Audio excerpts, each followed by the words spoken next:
Ukraine deserves more attention than it is currently receiving against the backdrop of the Middle East crisis. The Easter truce will end. After it ends, Russia intends to intensify.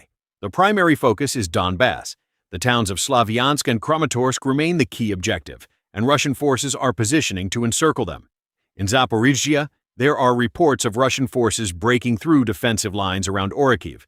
If Russia reaches the Dnieper in the south and consolidates Donbass, Ukraine faces a strategic crisis that no level of external support, itself diminishing, will resolve. The situation around Sumy in northeastern Ukraine is the thing being underweighted. Russian forces are extending their control at a pace that is only explicable if a serious operation to capture Sumy city is being actively prepared. Sumy controls the main supply routes to Kharkiv. Beyond Sumy, there is a motorway to Kiev with limited natural defensive barriers.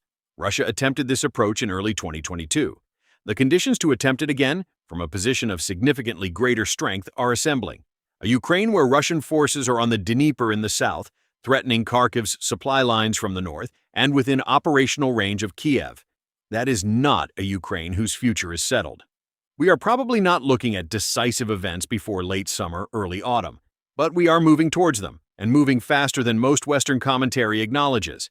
The third thing, the energy sanctions architecture against Russia is already disintegrating under the pressure of market reality.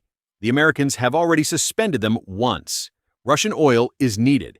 The case for lifting sanctions entirely is going to be made in Washington, loudly, by people who are not Russia's friends, but who understand arithmetic. This is not a diplomatic victory for Russia. It is Russia collecting what the situation has made inevitable. The previous candidate for worst Western strategic decision of the post-Cold War era was the combination of miscalculated NATO expansion and the economic warfare against Russia launched in 2022. That decision triggered deindustrialization across Europe, ruptured the Russia-Europe relationship possibly for a generation, and produced 3 years of attritional warfare that Ukraine is losing. This decision appears to exceed it.